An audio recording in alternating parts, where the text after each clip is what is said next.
Soy el doctor Sergio Martínez Gallardo, médico radiólogo, encargado del área de resonancia magnética. Hoy día vamos a ver neoplasias de columna vertebral por resonancia magnética en sus diferentes compartimientos. Generalmente el objetivo de esta plática es demostrar la utilidad de la resonancia magnética en las lesiones raquimedulares, tanto malignas como benignas, en los tres diferentes compartimientos de la columna vertebral. También es importante, el objetivo es conocer las lesiones más frecuentes, tanto malignas como benignas, que se presentan en los tres compartimientos, así como su comportamiento en morfología e intensidad. Como introducción, podemos decir que los tumores extradurales e intradurales, extramedulares e intramedulares requieren tratamiento específico. La resonancia magnética es una herramienta principal en el diagnóstico por imagen y verdaderamente constituye un estudio preoperatorio de elección. Se ha demostrado la concordancia entre la resonancia magnética y el diagnóstico histológico entre un 60 a un 70% de los casos. Realmente en los tres compartimientos de la columna, para dividir la patología existen múltiples lesiones, ¿verdad? Tanto lesiones intramedulares como extradurales, como lesiones intradurales y extramedulares. Es una gran gama de patología, pero vamos a tratar de hablar de las más comunes, de las más frecuentes, a las que nos podemos enfrentar frecuentemente en nuestro ámbito laboral. Sabemos que dentro de los compartimientos, en el espacio extradural, siempre va a existir dos lesiones muy comunes, no quiere decir que sean las únicas, pero siempre nos enfrentamos generalmente al hemangioma o a las metástasis. Dentro del espacio intradural y extramedular siempre nos vamos a enfrentar, en primer lugar, siempre será el schwannoma, atrás del schwannoma el meningioma, atrás del meningioma el neurofibroma y el quiste arácnido. Y hay otras múltiples, pero realmente siempre nos vamos a enfrentar a estas cuatro.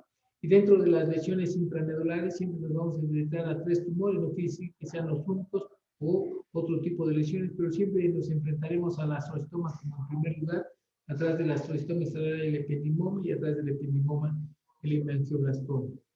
Realmente los compartimentos de la columna vertebral, aquí representamos de manera esquemática la semiología de esta patología. Generalmente dice que las lesiones extradurales generalmente comprimen a la médula y a la dura, obliterando el espacio subaracnoideo. Generalmente siempre producen un ángulo obtuso estas lesiones, ¿verdad?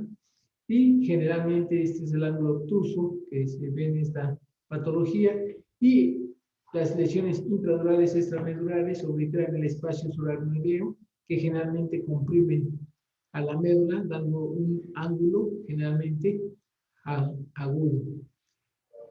En las lesiones intramedulares generalmente siempre existe un ensanchamiento de la médula, generalmente, ¿no? Realmente las metástasis son las primeras lesiones más comunes, más frecuentes de la columna, del espacio extradural. Se dice que las más frecuentes son las líticas. Su comportamiento generalmente de estas lesiones son hipointensas en T1, hiperintensas en T2, mientras que las lesiones blásticas generalmente tienen el comportamiento hipointensas tanto en la secuencia T1 como en T2. Podemos encontrar heterogéneas difusas, o sea, una mezcla o mixta de estas dos lesiones, o también puede ser de manera homogénea difusa. La mayoría de las lesiones a las cuales nos enfrentamos son las líticas, dicen que es el 90%, pueden ser únicas, la mayoría son múltiples. Generalmente en este orden de frecuencia, generalmente afectan a la columna vertebral o a la médula de los cuerpos vertebrales, generalmente es pulmón, mama, próstata y riñón, y también en niños, en orden de frecuencia siempre tendremos al neuroblastoma y al sarcoma de Ewing. La localización de estas lesiones metastásicas siempre les gusta primeramente la columna dorsal, seguida de la lumbar, y por último la cervical. En estas lesiones líticas generalmente hay que hacer diagnósticos diferenciales con el hemangioma típico, con el mieloma múltiple, con la médula ósea heterogénea normal y con neoplasias óseas primarias generalmente. Aquí mostramos una paciente con una lesión lítica por SEA de mama, tiene un comportamiento generalmente hipointenso en T1, hiperintensa en T2, ¿verdad? Generalmente no modifican con el mecontráceo, o si modifican, generalmente no las oculta en el T1 convencional. Si queremos ver reforzamiento de las lesiones líticas metastásicas, generalmente hay que usar un T1 supresión grasa. Aquí misma paciente, ¿verdad? Ya había recibido radioterapia, por eso hay sustitución grasa en la médula ósea secundaria a la radioterapia y vemos la lesión todavía activa, se ve hipointensa en el T1, hiperintensa en el T2 y se hace más fehaciente en el T2 supresión grasa. Este paciente tenía CA de próstata y vemos las lesiones líticas múltiples en todos los cuerpos vertebrales de la médula ósea, mostrándose netamente hipointensas tanto en T1 como en T2 y de manera heterogénea. Generalmente las lesiones líticas, la difusión nos puede ayudar porque generalmente la difusión en el beta-emil solamente las lesiones restringen, se pueden ver brillantes generalmente y podemos hacer un efecto negativo de esta imagen haciendo un efecto gamma gráfico donde también nos las puede ser también evidentes invirtiendo la imagen de positivo a negativo. El hemangioma vertebral es una lesión ósea benigna vascular, tiene un lento crecimiento. Su frecuencia es elevada, dice que es mayor del 20%, tiene una predominancia en el sexo femenino, aunque también lo hemos visto también en el sexo masculino. Generalmente el hemangioma vertebral es asintomático, se dice que se localiza generalmente en la columna dorsal del cuerpo vertebral T3 a T9, sin embargo los hemos visto también cervicales y lumbares. Pueden ser únicos, pueden ser múltiples. Se dice que cuando afecta a todo el cuerpo vertebral puede producir un colapso del cuerpo vertebral propiamente, pero realmente esto es raro, nosotros nunca lo hemos visto, sin embargo la literatura lo reporta. Por resonancia magnética, los hemangiomas vertebrales generalmente son hiperintensos tanto en la secuencia T1 como en T2, con reforzamiento intenso con el medio de contraste de estas lesiones. Y aquí efectivamente vemos una lesión en el T1, que es un hemangioma vertebral, donde se ve francamente hiperintenso todo el cuerpo vertebral, hiperintenso en la secuencia T2. A lo mejor no se ve significativamente realzada con el medio de contraste, pero sí llegan a realzar de leve, moderado o francamente. Este es el hemangioma típico que nos puede simular una lesión lítica, ya que se ve hipointensa en T1, hiperintensa en T2. Con el medio de contraste se opacifica la lesión totalmente, ¿no? Entonces pudieran simular incluso hasta un plasmocitoma. Otra lesión que tenemos ahí en el espacio extradural afectado a la médula ósea generalmente es el mieloma múltiple. Sabemos que es una neoplasia ósea maligna primaria común en los adultos. Generalmente se encuentra esta patología en mayores de 60 años, tiene una predominancia en el sexo masculino. Generalmente siempre se encuentra localizada en la columna, en la pelvis, cráneo y costillas en este orden de frecuencia. Generalmente estos pacientes presentan dolor o un dolor de espalda, son los primeros síntomas, o cansancio. Generalmente son lesiones óseas focales difusas y la mayoría se muestran de manera heterogénea. Generalmente por resonancia magnética se observan pequeños focos de hipointensidad en T1 variables en el T2, predominantemente hiperintensos, y a veces hay que hacer diagnósticos diferenciales de esta patología con las metástasis, con la médula ósea heterogénea normal o con la osteoporosis. Aquí vemos dos pacientes con una médula ósea de todos los cuerpos vertebrales dorsolumbares, generalmente heterogéneas, que es característico del mieloma múltiple. Generalmente se ven lesiones hipointensas, hiperintensas, heterogéneas, que es característico de esta patología. El plasmocitoma es otra patología, es un tumor raro de las células plasmáticas. Dice que generalmente ocurren en la columna del 3 al 7%, generalmente afectan al cuerpo vertebral, aunque también hemos visto que afectan a los elementos del arco posterior. Se dice que es una lesión osteolítica expansiva. Puede preceder en un tiempo a mieloma múltiple, aproximadamente en unos 5 o 10 años. Generalmente estas lesiones son hipointensas o isintensas en el T1, francamente hiperintensas en el T2 y con compromiso en el cuerpo vertebral, pero también los hemos visto que también afectan los elementos del arco posterior. Los diagnósticos diferenciales siempre hay que hacerlo con una fractura osteoporótica aguda, con una hemangioma o con una metástasis. Realmente aquí vemos una afectación del segmento C1, C2, generalmente es una lesión expansiva, que generalmente los plasmocitomas se pueden encontrar en cualquier parte de la columna, ya sea cervical, dorsal, lumbar, pero generalmente el plasmocitoma también tiene una predilección por este segmento C1, C2, vean el comportamiento de intensidad intermedia en el T1, francamente hiperintenso en T2, y que está reforzando y que generalmente está expandiendo al cuerpo vertebral, así como sus elementos del arco posterior del lado izquierdo. Vemos otro plasmocitoma, que este está más enfocado a la afectación de los elementos del arco posterior más que a los cuerpos vertebrales. Generalmente está afectando a los pedículos, las láminas, apófisis espinosa y transversa. Su comportamiento nuevamente, intensidad intermedia en T1, hiperintenso en T2, generalmente hay un poco de ensanchamiento o moderado ensanchamiento y que está reforzado con el medio de contraste. El linfoma también es otra patología que solemos ver en la columna. Generalmente el que más afecta a la columna es el linfoma no Hodgkin. Dicen que se presenta en un 70% y que el linfoma Hodgkin se presenta en un 30% en la columna. Generalmente nos hemos visto que predomina más el linfoma no Hodgkin. Generalmente su manifestación es variable. Hay afectación ósea y epidural, que es la más común, menos común leptomeningia intramedular.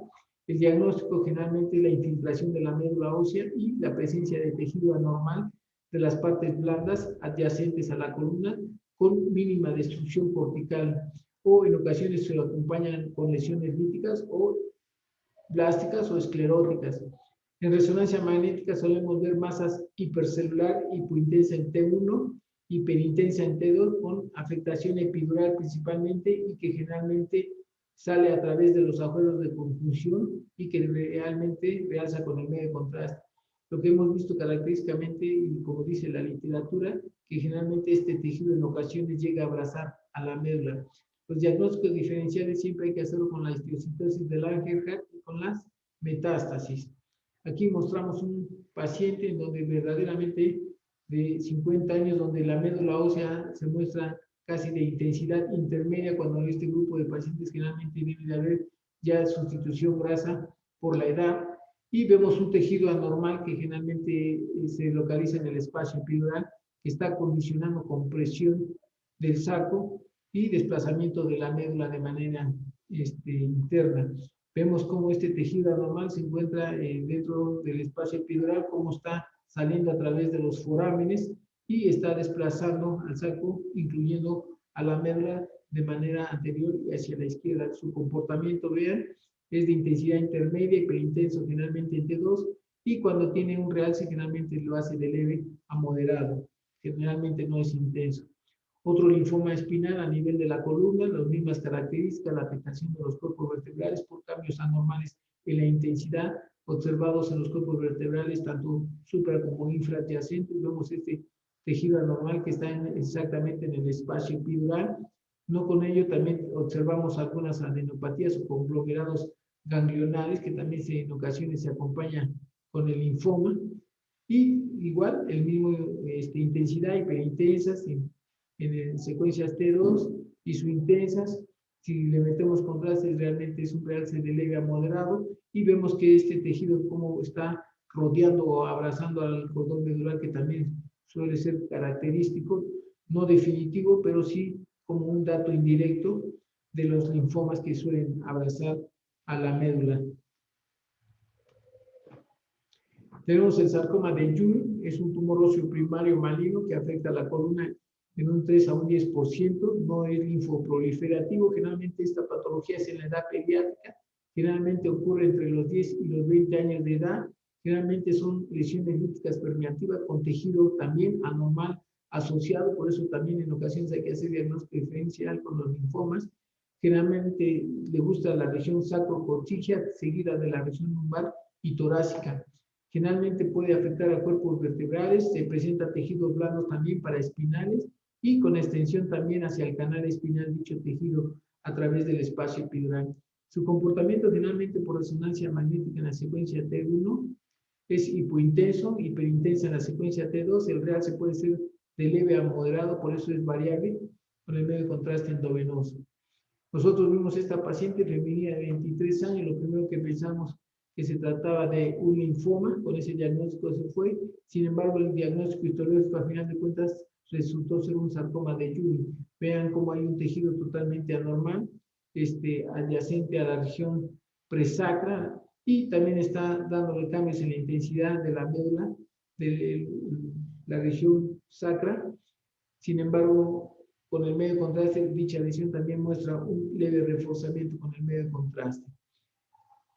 Este es otro paciente femenina también de 21 años, cambios en la intensidad anormal de los elementos vertebrales S1, S2, en donde se muestran francamente hipointenso en el T1, también hipointenso en el T2, presenta un tejido anormal ahí, epidural, que incluso está desplazando o involucrando a las raíces. Esta paciente presentaba dolor también, y lo primero que vimos al ver la imagen pensamos que era un linfoma, y realmente el diagnóstico fue histológico, reportando un sarcoma de Ewing. Otros tumores que tenemos es el cordoma, representa el 2 al 4% de los tumores óseos primarios. Generalmente estos tumores se encuentran arriba de los 40 años, tienen una predominancia en el sexo masculino, son tumores del remanente de la notocorda que se encuentra generalmente en el clivus, en el sacro. ¿Verdad? Dicen que en el sacro es un 50%, mientras que en el clivus generalmente es de un 25-40%, y el resto del porcentaje puede encontrarse en la columna, ya sea cervical, dorsal, lumbar. Sin embargo, tiene una particularidad siempre en la región cervical, y también le gusta afectar generalmente el segmento S1, S2. Generalmente son lesiones de lento crecimiento, pero son definitivamente expansivas, destructivas. Su comportamiento siempre en resonancia magnética son hipointensas en T1, francamente hiperintensas en T2, aunque también se pueden ver heterogéneas. Su realce es moderado y heterogéneo, puede tener zonas quísticas, cálcicas y pseudocápsula hipointensa. Los diagnósticos diferenciales del cordoma pudiera ser el tumor de células gigantes, las metástasis, el mieloma, el linfoma, el condrosarcoma y el teratoma sacrococcígeo. Y efectivamente podemos pensar que esta lesión puede ser incluso un plasmocitoma. Realmente el estudio histológico resultó ser un cordoma. Inicialmente nosotros pensamos que era un plasmocitoma por la afectación. Sabemos que los cordomas siempre les gusta la región del clivo, la región del sacro. Sin embargo, al verla, tiene una discreta hiperintensidad o isointensidad en la secuencia T2, intensidad intermedia en el T1, y realmente sí modifica, pero no significativamente, con el medio contraste. Es una lesión sumamente expansiva. Y el cordoma del sacro, que es la lesión que más comúnmente también le gusta al 50% al cordoma en la región sacra, también es una lesión francamente expansiva, heterogénea en T1, heterogénea en T2, y con el medio contraste pues no tiene un realce significativo. Siempre hay que recordar que en la región sacra el primer tumor más común, más frecuente, es el cordoma. Atrás le sigue el tumor de células gigantes, y atrás del tumor de células gigantes las metástasis, y de ahí todos los demás tumores que quieran.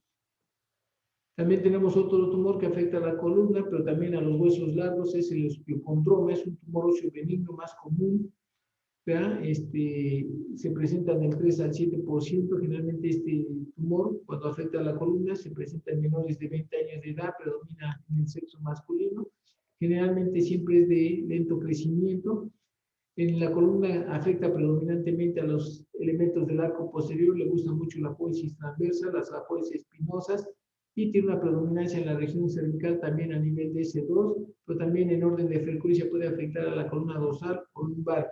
Generalmente son lesiones sésiles o pedunculadas.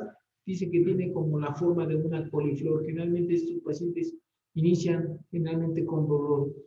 Si es múltiple, hay que considerar escostosis múltiple hereditaria.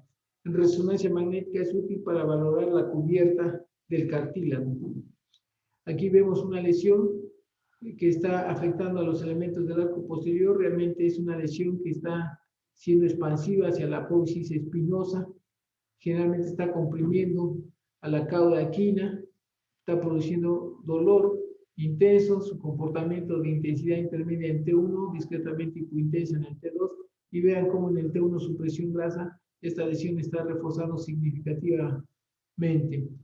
Otro tumor que tenemos también en la columna es el tumor de células gigantes, el TCG. No quiere decir que no lo encontremos en los huesos largos. Es una lesión agresiva, pero histológicamente benigna.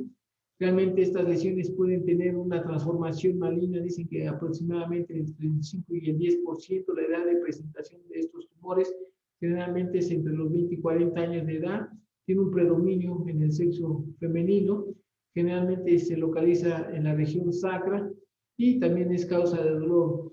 También su comportamiento en la resonancia magnética son tanto heterogéneos en T1 y T2. Se pueden ver predominantemente hiperintensos en esta secuencia T2, generalmente son lesiones expansivas y con un realce moderado con el medio contraste. A veces hay que hacer diagnósticos diferenciales con el quiste óseo aneurismático, con el cordoma, incluso con las metástasis, con el osteosarcoma, osteoblastoma y mieloma múltiple.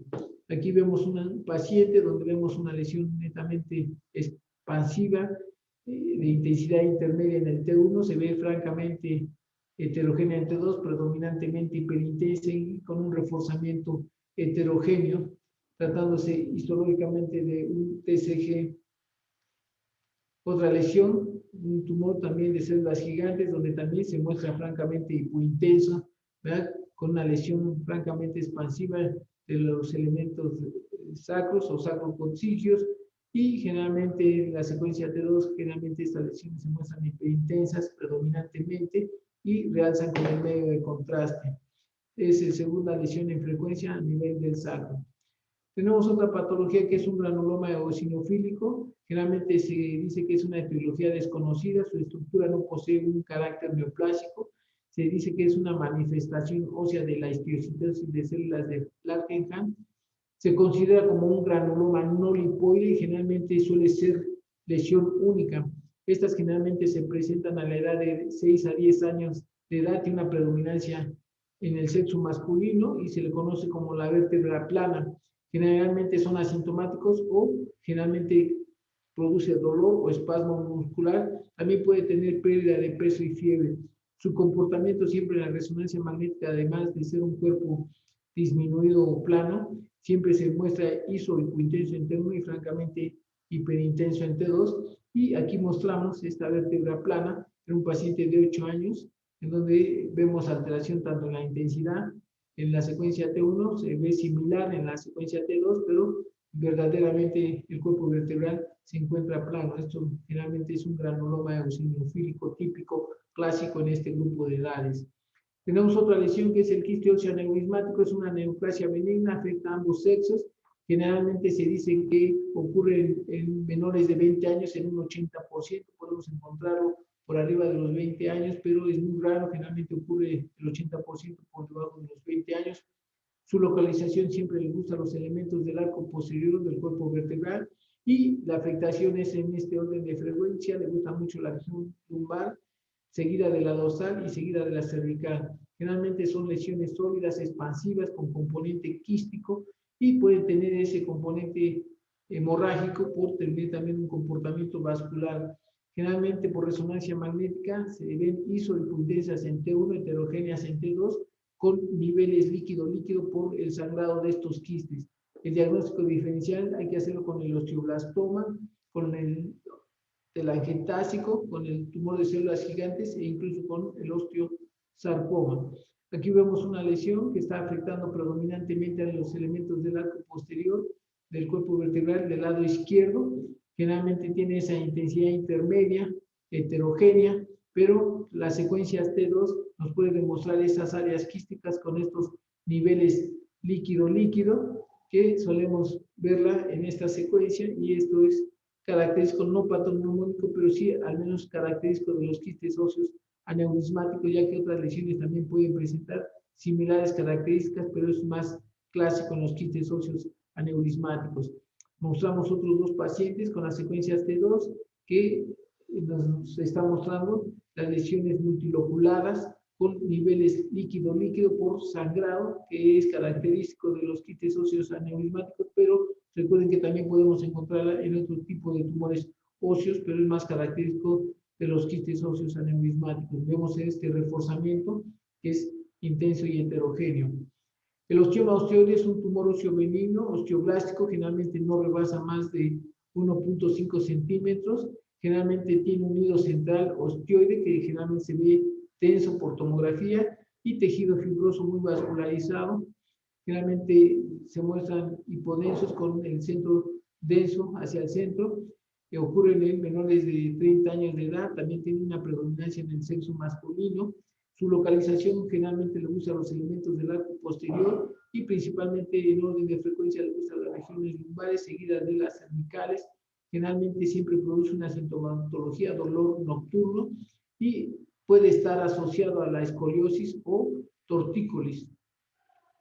Realmente el método de imagen para el osteoma osteoide siempre será la tomografía, ya que por resonancia magnética generalmente se muestra heterogéneo tanto en T1 como en T2, y con el contraste llega a ser un realce demostrando el nido, pero realmente nos puede simular una lesión como fractura por estrés o un absceso de Brody. También otro diagnóstico diferencial podría ser el osteoblastoma. Y aquí mostramos la imagen característica de la tomografía, en donde tomográficamente es el mejor diagnóstico para esta lesión benigna. Generalmente tiene ese halo D hipodenso o isodenso con el centro hiperdenso. Nuevamente, otro paciente, vemos cómo está el centro de mayor densidad, una isodensidad alrededor, y que por resonancia magnética esta lesión parece una fractura por estrés o un proceso inflamatorio, también nos puede simular, ya que se muestra hipointenso, francamente hiperintenso, y puede modificar con el medio de contraste. El condrosarcoma es un tumor maligno que forma matriz condroide. Generalmente hay clasificaciones, pero las clasificaciones generalmente del condrosarcoma las vemos mucho mejor por tomografía. Es un tumor que afecta a la columna en un 3%, también se puede encontrar en la región sacra. Generalmente la edad de presentación de estos tumores se va entre los 40 y 60 años. Generalmente es una lesión lítica mal definida con o sin matriz condroide.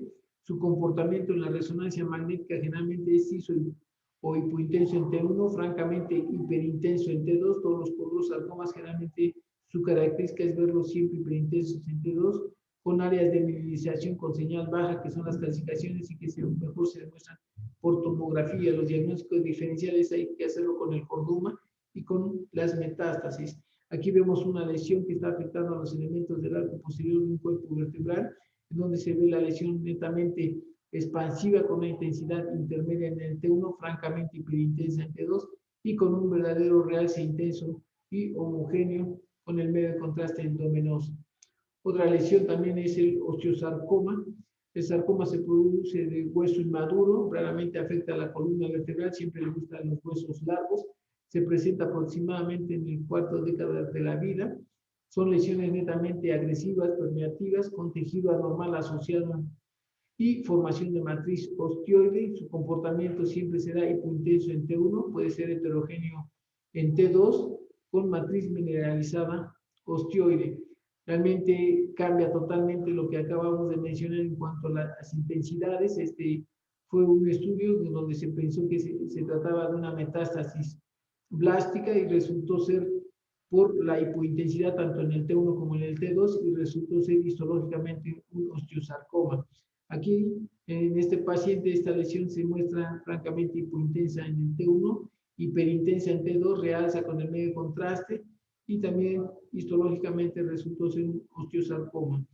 Ahora, dentro de las lesiones intradurales, extramedulares, siempre nos vamos a enfrentar, no quiere decir que sean las únicas, pero siempre nos vamos a enfrentar con el schwannoma, el meningioma, el neurofibroma y el quiste aracnoideo, y realmente conociendo sus características en imagen podemos dar un diagnóstico posible.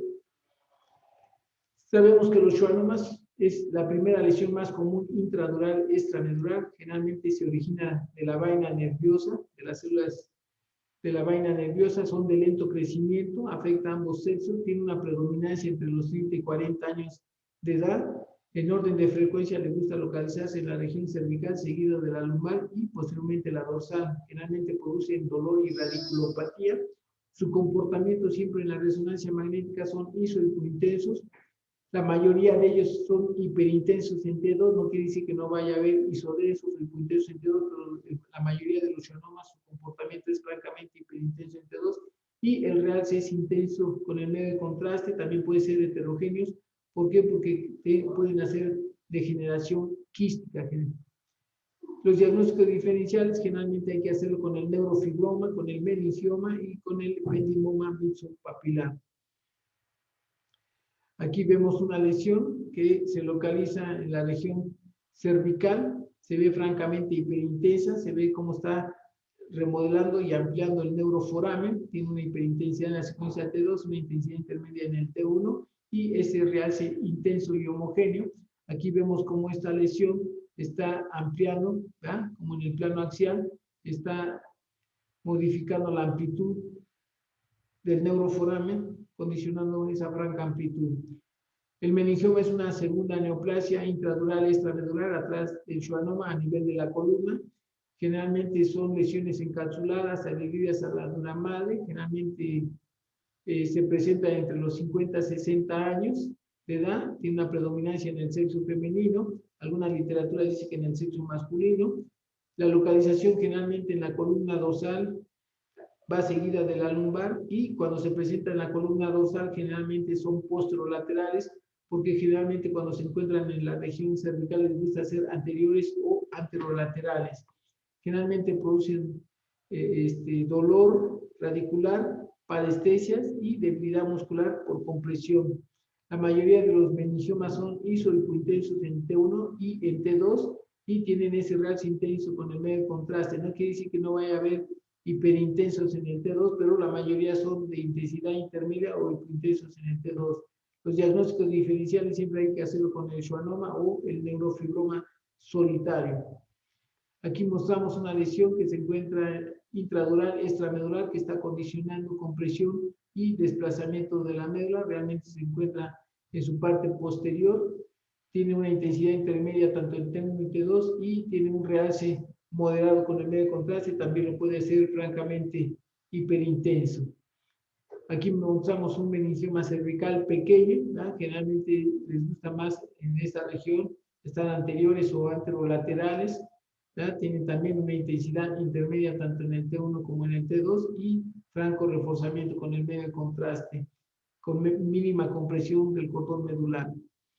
El neurofibroma es una neoplasia no encapsulada, también tumor de la vaina nerviosa. Estos neoplasias generalmente ocurren entre los 20 y los 30 años. Generalmente les gusta mucho la región cervical, lo que quiere decir que no afecte a la dorsal, a la lumbar. Generalmente puede presentar tres patrones. Los neurofibromas pueden ser focales, difusos y plexiformes, pero generalmente los plexiformes siempre se van a estar asociados con la neurofibromatosis tipo 1. Y también podemos tener neurofibromas de manera aislada o solitarios, que no hay necesidad de que en ocasiones tengan neurofibromatosis o que haya neurofibromatosis. Sin embargo, se pueden asociar los neurofibromas, principalmente los plexiformes. Realmente aquí mostramos un neurofibroma plexiforme. Inicialmente pensamos que era un schwannoma por su comportamiento, ¿ya? Generalmente tiene esa intensidad intermedia en el T1, francamente hiperintenso en T2, simula realmente un schwannoma. Realmente está localizado en el espacio epidural y está remodelando o ampliando el neuroforamen, ¿ya? Y además se acompaña con otros pequeños fibromas a nivel de la piel.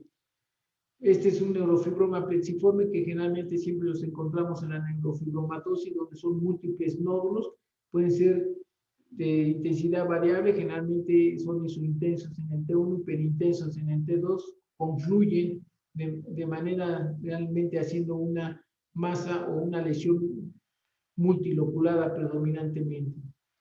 El quiste aracnoideo intradural es una colección loculada intradural llena de líquido cefalorraquídeo. Generalmente son congénitos, adquiridos generalmente es trauma o quirúrgico. La localización siempre le gusta la región dorsal posterior y posterolateral. Son lesiones ovaladas, bien definidas, similar al líquido cefalorraquídeo, mostrando hipointenso en T1 y hiperintenso en T2. Siempre condicionan compresión y desplazamientos tanto de la médula como de las raíces por ocupación, y no modifican con el medio de contraste. Los diagnósticos diferenciales había que hacerlo con la herniación idiopática de la médula espinal o atrofia medular focal o con los meningoceles. Aquí mostramos un quiste aracnoideo por tomografía donde pasa desapercibido, pero vemos esa amplitud, lo demuestra mucho mejor la resonancia magnética con el comportamiento hipointenso en T1, hiperintenso en T2, y que verdaderamente no va a modificar con el medio de contraste, pero sí desplaza estructuras adyacentes por ocupación. También tenemos quistes aracnoideos extradurales, generalmente la evaginación del aracnoide llena de líquido cefalorraquídeo y que protruye a través de un defecto dural. También de los quistes aracnoideos extradurales también tenemos congénitos, adquiridos, siempre los adquiridos serán traumáticos o quirúrgicos. Generalmente también le gusta la columna dorsal, los márgenes posteriores, causa compresión por ocupación y puede remodelar las estructuras óseas cuando son de larga estancia.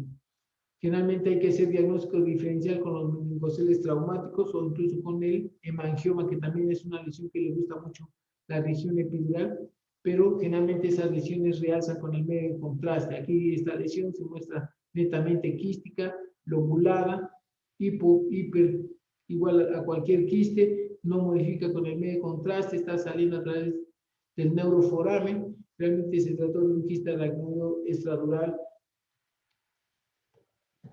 Otra lesión tenemos al epidermoide, es un tumor benigno compuesto de células embriológicamente desde la piel, derivan de la epidermis, de la dermis. Generalmente son congénitos o pueden ser adquiridos. Los adquiridos generalmente es por punción lumbar, a nivel de la cauda equina. Generalmente tiene el mismo comportamiento como los líquidos, como un quiste generalmente hipointenso en T1, hiperintenso en T2.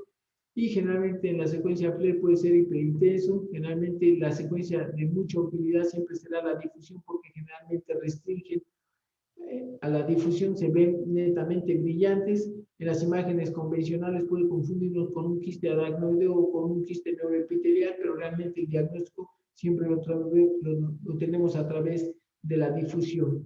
Y aquí mostramos una lesión netamente quística, en donde no modifica con el medio de contraste, sin embargo en la difusión o en la secuencia de difusión no lo hace netamente brillante y realmente es característico de los quistes epidermoides. Aquí mostramos otro en la región lumbar a nivel del E4, también el mismo comportamiento, un poquito más o discretamente más hiperintenso que el líquido cefalorraquídeo. Igual podemos delimitarlo muy bien en la secuencia T2 y con la difusión generalmente muestra esa brillantez. Otras lesiones que también encontramos son los lipomas intradurales extramedulares, se originan por la separación prematura del ectodermo cutáneo con el neuroectodermo durante la embriogénesis. Generalmente crece durante la infancia, puede asociarse a médula anclada o a disgrafismo espinal. Generalmente son lesiones lobuladas, hiperintensas en T1, variables, pueden ser en el T2, tanto pueden abatir señal como no abatir señal. Y generalmente en la secuencia de supresión grasa, generalmente estas lesiones abaten señal o suprimen la señal. Aquí vemos un lipoma cervical en donde en la secuencia tanto T1 como T2 se ve francamente hiperintenso, pero al suprimir la grasa en esta secuencia T1 supresión grasa, vemos como esta señal ha batido señal, por lo cual nos demuestra que es un lipoma. Vemos otro lipoma también en la región cervical, francamente hiperintenso, cambia la intensidad en la secuencia T2, pero en el T1 supresión grasa abate señal. Entonces realmente la grasa en el T2 generalmente es variable. Y nuevamente aquí lo vemos en el plano axial, la lesión francamente hiperintensa. Solemos ver esta hiperintensidad, no tan significativa, pero a final de cuentas el diagnóstico no lo hace el T1 supresión grasa. Otro lipoma a nivel del cono medular se ve francamente hiperintenso y con la secuencia T1 supresión grasa nos ayuda a hacer el diagnóstico al abatirle la señal totalmente. Vamos a hablar de tres lesiones ahora intramedulares, que son las que ensanchan al mediastino, que generalmente son las más frecuentes, las más comunes, no quiere decir que sean las únicas. Y en ese orden de frecuencia tenemos el astrocitoma, el ependimoma y el hemangioblastoma. Sabemos que los astrocitomas es un tumor intramedular más frecuente, ocurre en un 30%. Generalmente esta patología se encuentra en niños y adolescentes. Generalmente la localización que más les gusta es la región cervical, seguida de la torácica. Generalmente el 90% son de bajo grado, hay un 10% que pueden ser de características malignas, se pueden asociar estos tumores con la neurofibromatosis tipo 1. Siempre su comportamiento de los astrocitomas en la columna vertebral van a ser de intensidad intermedia o isointensos o hipointensos en el T1, francamente hiperintensos en T2, siempre ensanchan a la médula y pueden tener un leve realce a moderado con el medio de contraste. Aquí vemos una lesión bien delimitada, francamente hiperintensa en el T2 y se ve heterogénea en el T1, pero está modificando con el medio de contraste de manera moderada. Se trata de un astrocitoma. La tractografía nos puede ayudar generalmente. ¿Por qué? Porque estos tumores generalmente desplazan las fibras y las comprimen, ocupando el espacio y desplazando, comprimiendo a las fibras del tracto de la médula. Generalmente los astrostomas de alto grado, también la tractografía nos puede ayudar porque generalmente aquí puede simular una mielitis longitudinal. Vemos esta lesión que está modificando con el medio de contraste y vemos un verdadero ensanchamiento anormal de las fibras de la médula, lo cual nos habla de un proceso tumoral, pero también no podemos descartar un proceso inflamatorio. Sin embargo, ahí entraría la clínica, que es lo mandatorio siempre. Tenemos también astrostomas del cono medular, que es un ensanchamiento, igual como los tumores de bajo grado a nivel cerebral, siempre se comportan iso o hipointensos en T1, hiperintensos en T2, se amplían y no modifican con el medio de contraste. Los ependimomas es el segundo tumor intramedular glial. En frecuencia se dice que se presenta en un 60%, generalmente son de lento crecimiento. La edad de presentación de estos lesiones generalmente ocurre entre los 30 y 50 años, tiene una predominancia más en el sexo femenino. Recordar que existen dos estirpes histológicas, la papilar, la mixopapilar. La papilar siempre le gusta la región cervical, mientras que la mixopapilar le gusta la región dorsal baja o la región lumbar. Suelen tener hemorragia o degeneración quística y también pueden tener calcificaciones de estos tumores. También pueden asociarse con la neurofibromatosis tipo 2. Su comportamiento siempre en la resonancia magnética tiene esa isohipointensidad en el T1, hiperintensidad en el T2, con reforzamiento homogéneo en su contorno, excepto cuando se muestran heterogéneos. Aquí mostramos una paciente femenina con una lesión en el cordón medular, donde la está ensanchando, su comportamiento discretamente hiperintenso en el T1, francamente hiperintenso, tiene áreas de hemorragia tanto en su borde cefálico como en su borde caudal y no muestra un reforzamiento significativo, está reforzando la lesión pero no significativamente. Realmente también la tractografía nos ayuda, como en este caso, una lesión expansiva que está ampliando al cordón medular, ¿ya? Puede simular un proceso inflamatorio y con el medio contraste de esta lesión, que también tiene una intensidad discretamente hiperintensa en la secuencia T2, muestra reforzamiento, pero siempre los ependimomas se originan del canal medular donde está el revestimiento ependimario, por eso generalmente siempre desplaza o hace una cavitación en la médula en la mayoría de las veces con la tractografía. Otro ependimoma, ¿ya? En columna lumbar, generalmente estos son mixopapilares, también se muestra hiperintenso en el T2, casi una intensidad intermedia en el T1 y con un reforzamiento intenso con el medio de contraste. Los ependimomas también pueden ser grandes y que a larga data pueden llegar a remodelar los muros posteriores, los elementos del arco posterior, generalmente son hiperintensos en el T1, intensidad o intenso en el T2 y realce intenso con el medio de contraste, y vean cómo está remodelando los muros posteriores. El hemangioblastoma, sabemos que es un tumor intramedular, es el tercero en frecuencia, generalmente el 30% se acompaña con el síndrome de von Hippel-Lindau, que es una enfermedad autosómica dominante. Generalmente estas lesiones las encontramos entre los 30 y 40 años. Su localización le gusta la región dorsal, seguida de la región cervical y posteriormente, por último, la lumbar. Generalmente su característica típica son lesiones quísticas con el nódulo intramural y generalmente adyacentes al nódulo podemos encontrar vasos anómalos adyacentes, pueden ser pequeños, pueden ser múltiples e incluso nos puede simular una lesión malformativa vascular. El realce del nódulo siempre está presente con el medio de contraste. Aquí vemos una lesión que tiene una intensidad intermedia en el T1, francamente hiperintensa. Vemos ahí unos vasitos totalmente anómalos que nos los hacen mucho más evidentes en la fase contrastada. ¿Ya? Esta es una sustracción digital, una angiografía sustracción digital, donde se ve la lesión y se ven ahí los vasos anómalos en esta angiografía por sustracción digital. Y generalmente también se asocian con quistes. Aquí vemos otra lesión con múltiples vasos. Se pensó que esta era una lesión malformativa vascular. Al realizar la resonancia vemos ese nódulo con sus múltiples vasos, pero se ven francamente otras estructuras vasculares prominentes no deja de ser un hemangioblastoma. Así pueden ser los hemangioblastomas, pueden tener pocos vasos o pueden tener muchos vasos simulando una lesión malformativa espinal. Otro tumor que generalmente es muy frecuente en la edad pediátrica es un ganglioma. Sabemos que es un subtipo de los osteotomas de bajo grado. Generalmente estas lesiones son raras, ¿ya? Ocurren en el 1%. Su crecimiento generalmente es lento. Le gusta mucho la región cervical, no quiere decir que no vaya a haber en la región dorsal. Y generalmente son extensos, largos, puede afectar a más de 8 cuerpos vertebrales y se pueden asociar con quistes. También puede haber anomalías de la columna, como la escoliosis, ¿verdad? O como erosión de los cuerpos vertebrales. Su comportamiento generalmente es intensa en T1 y hiperintensa en T2, llegan a realzar problema de contraste de leve a moderado o incluso nulo, o puede ser incluso un reforzamiento parchado.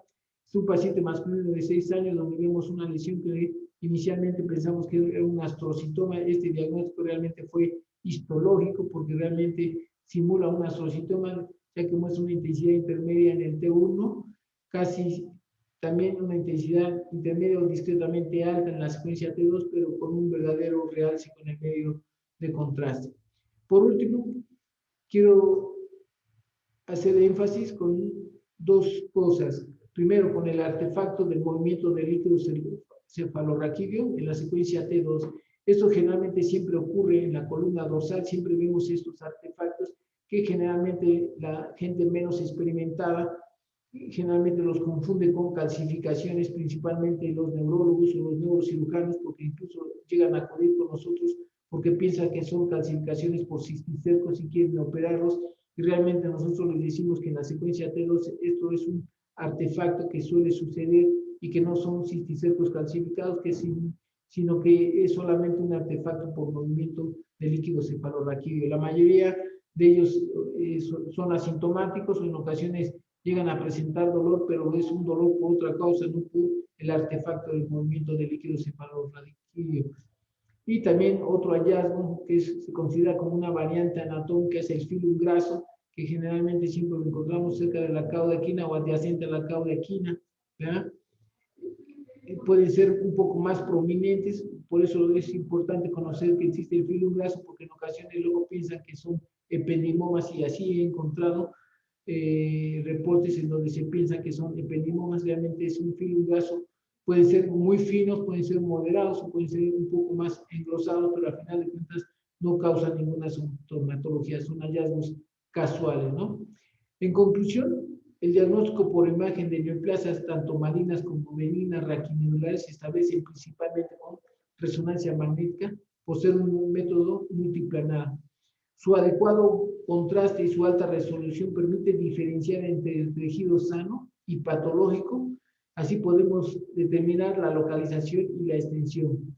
No olvidar que las placas convencionales y la tomografía siguen siendo útiles. También les doy las gracias por su atención.